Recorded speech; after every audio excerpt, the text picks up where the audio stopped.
Bonjour à tous et à tous. Le vendredi 22 mars dernier, le Parlement allemand a définitivement adopté le plan d'investissement géant du futur chancelier Friedrich Merz. Cette réforme va permettre à l'Allemagne d'accélérer le réarmement du pays. Sans tabou, M. Merz désormais parle d'une autonomie stratégique européenne, du développement d'une Europe de la défense et propose même un débat sur l'extension du parapluie nucléaire français. Est-ce qu'on peut dire que l'Allemagne, sous l'aide de Friedrich Merz, va tourner le dos à l'allié américain de longue date? Et nous allons poser cette question à Marie Krapata, chercheuse au comité d'études des relations franco-allemandes à l'Institut français des relations internationales EFRI. Bonjour Marie Krapata, nous vous remercions de nous avoir accordé cet entretien. Et j'aimerais le commencer par votre tribune publiée dans la Croix le 24 février.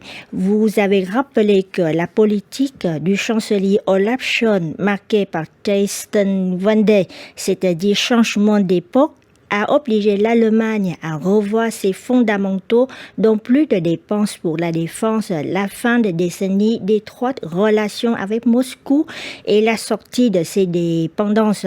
Pourtant, vous avez aussi remarqué que, vu de la France, cette Zeitenwende a été perçue comme transatlantique et non européenne, c'est-à-dire plus d'achats des armes américaines par Berlin, une entente entre Scholz et Biden face à la Russie sur l'élargissement de l'OTAN et sur la livraison d'armes à l'Ukraine.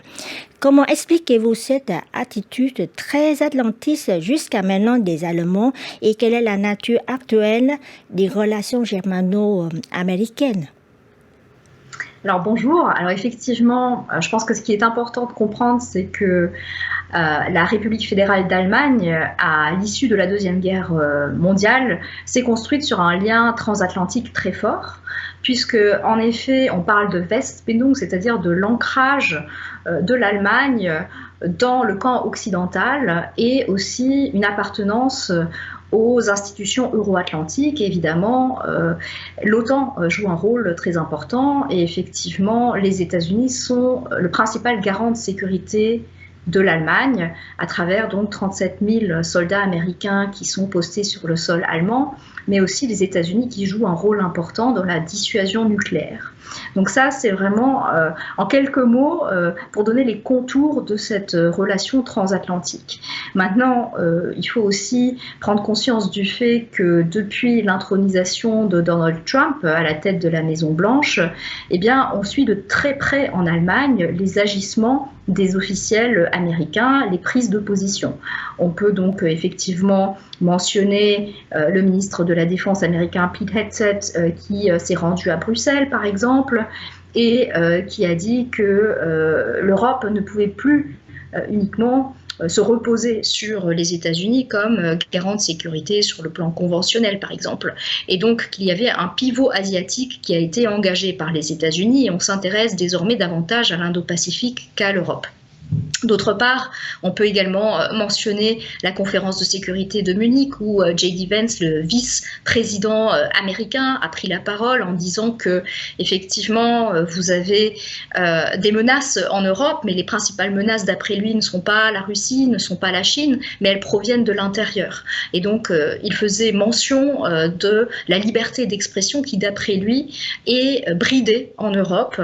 Et donc effectivement, ce qu'on peut dire, c'est que Elon Musk a effectivement pris position en faveur de l'AfD, donc de l'extrême droite allemande, et donc il s'est immiscé dans la campagne électorale en Allemagne, par exemple. On peut mentionner le fait que effectivement, on a aussi un rapprochement entre Washington et Moscou, puisque Marco Rubio et Sergei Lavrov se sont entretenus à Riyad en vue d'un potentiel accord de paix ou d'un cessez-le-feu entre l'Ukraine et la Russie, et ceci se fait à l'exclusion de l'Ukraine et de l'Europe. Et puis, vous avez aussi évidemment la scène d'humiliation de Volodymyr Zelensky dans le bureau ovale de la Maison-Blanche, et donc ça a eu pour conséquence aussi la suspension de l'aide militaire américaine pour l'Ukraine et la suspension également de l'aide au renseignement à l'Ukraine. Et donc, effectivement, Donald Trump semble embrasser le narratif de Vladimir Poutine. Et d'un point de vue allemand, on est évidemment conscient de cette dégradation aussi des relations transatlantiques. Donc, Friedrich Merz, le potentiel futur chancelier que vous mentionniez, a effectivement pris la parole le 23 février 2025 à l'issue des élections fédérale en Allemagne, en disant que l'Europe doit être davantage indépendante, prendre ses responsabilités, que les États-Unis eh bien, ne s'intéressent plus tellement au sort de l'Europe et qu'il n'est pas sûr que l'OTAN puisse se maintenir sous sa forme actuelle d'ici le prochain sommet de l'OTAN aux Pays-Bas en juin 2025. Donc c'est véritablement un changement de paradigme, donc se pose effectivement la question, est-ce qu'on fait face à un deuxième changement d'époque, une deuxième Zeitenwende, donc après la distanciation par rapport à la Russie, une potentielle distanciation par rapport aux États-Unis. Oui, on a vu aussi, si la France parle souvent de l'autonomie et de la souveraineté pour la défense en Europe, et tandis que l'Allemagne, jusqu'à maintenant, est plus neutre, utilisant l'expression capacité d'action. Et maintenant, le futur chancelier allemand a non seulement proposé d'augmenter le budget de la défense de 2,1% du PIB à 3%, mais encore appelé à une indépendance stratégique pour l'Europe, des termes jusqu'à maintenant considérés comme tabous. Est-ce que, comme vous avez dit tout à l'heure, ce sont des causes comme le discours de Chili Vance à Munich, le retour de M. Trump et l'humiliation du président ukrainien M. Zelensky à la Maison-Blanche sont des causes principales du changement de ton, du virage 180% de l'Allemagne dans le domaine de défense?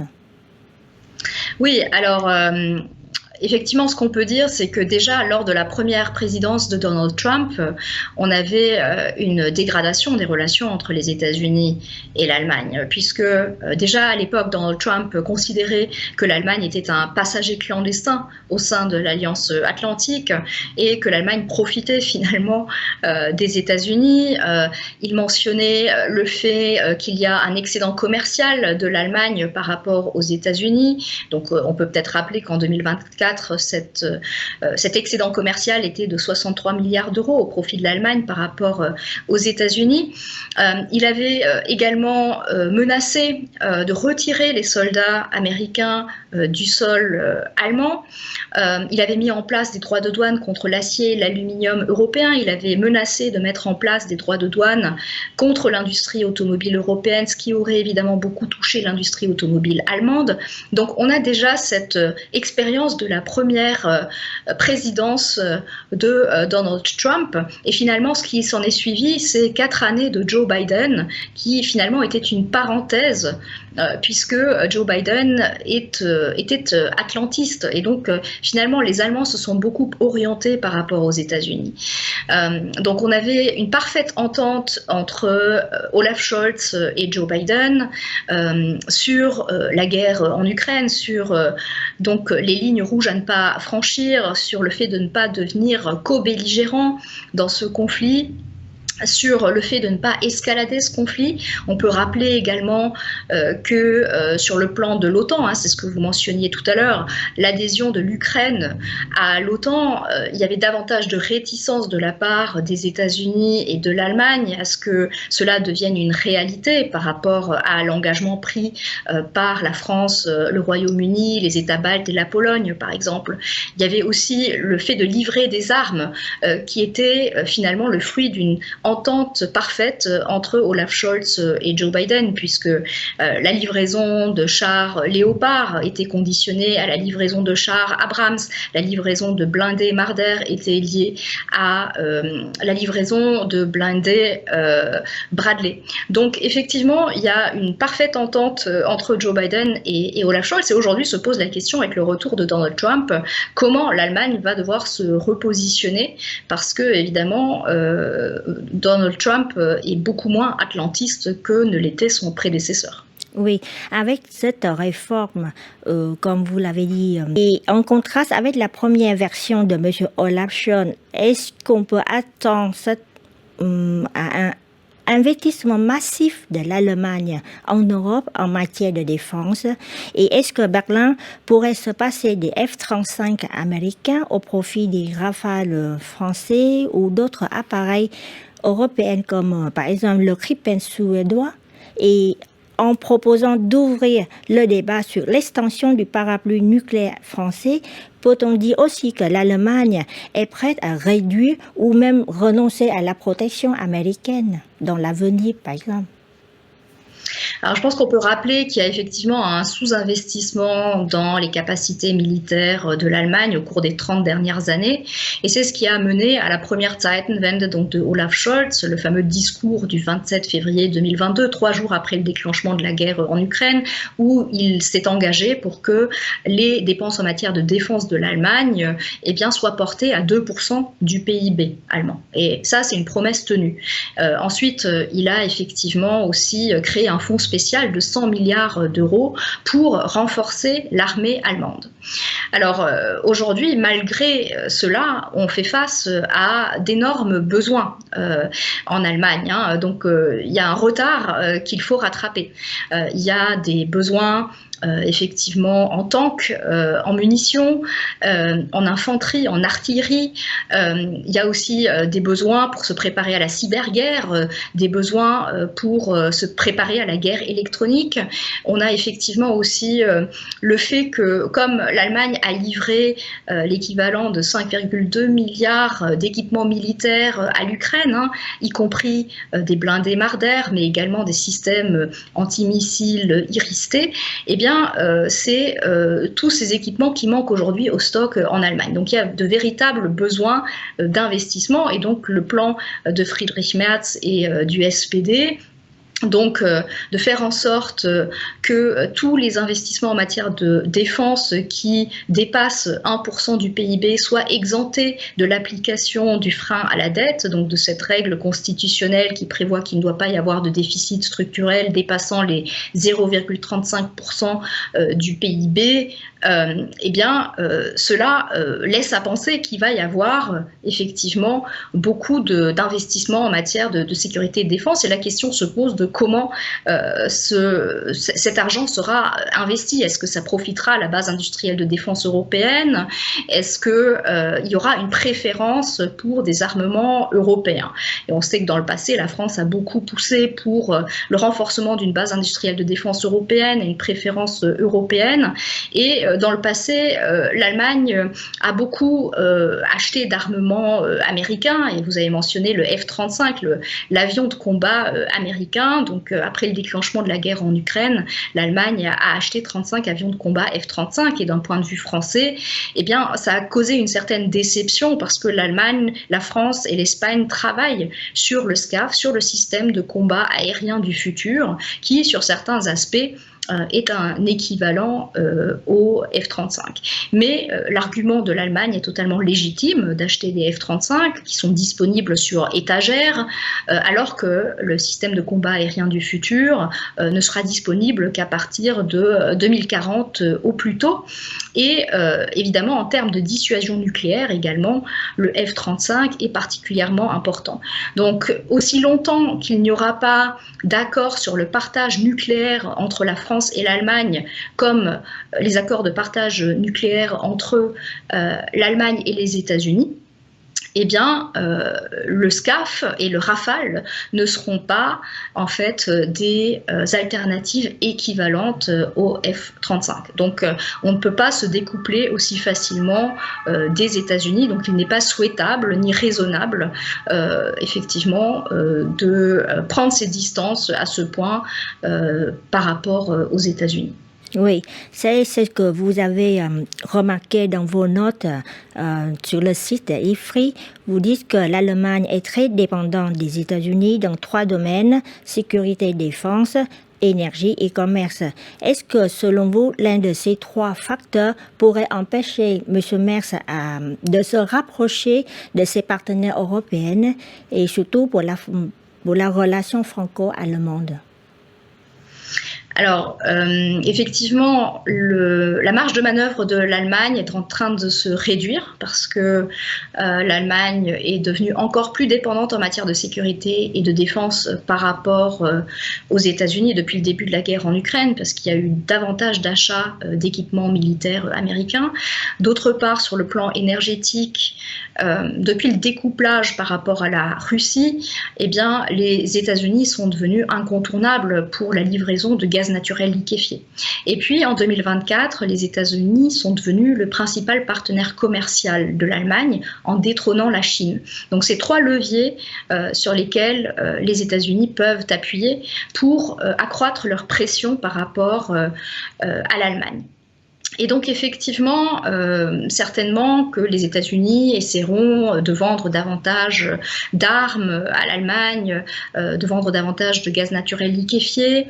Ils essaieront peut-être aussi de faire en sorte que l'Allemagne s'aligne sur la politique des États-Unis par rapport à la Chine, et peut-être aussi qu'il y a un assouplissement des règles européennes en matière de protection du climat, mais également en matière de questions numériques pour aussi faciliter l'accès aux entreprises américaines sur le marché européen.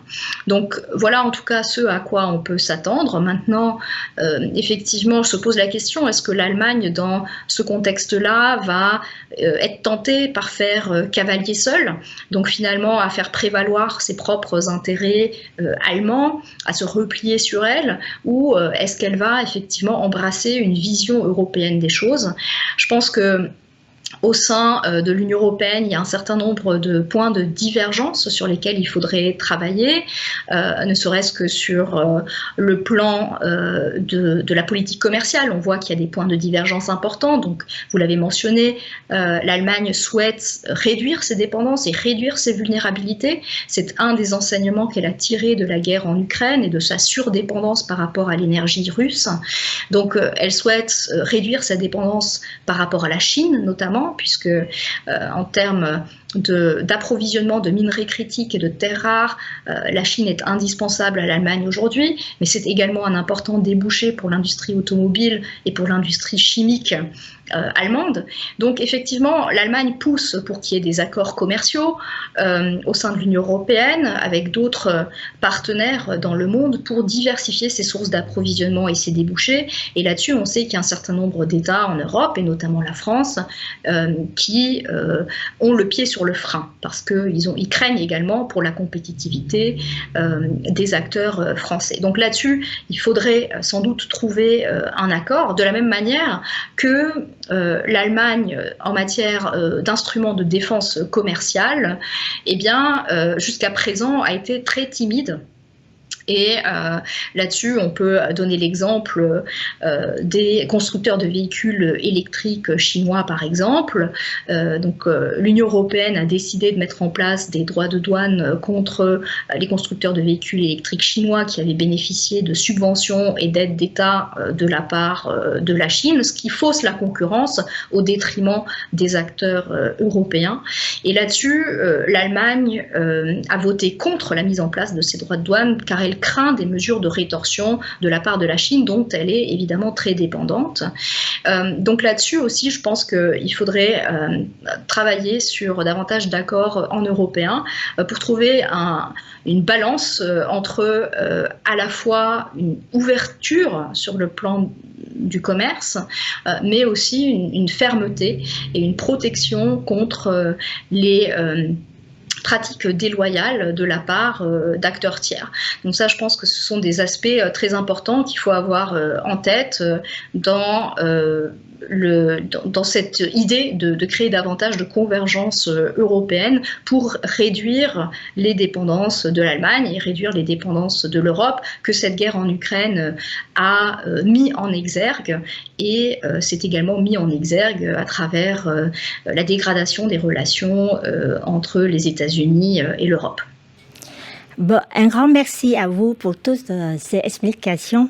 Et je rappelle que vous êtes chercheuse au comité d'études des relations franco-allemandes à l'IFRI. Merci bien à vous et à bientôt. Merci, à bientôt.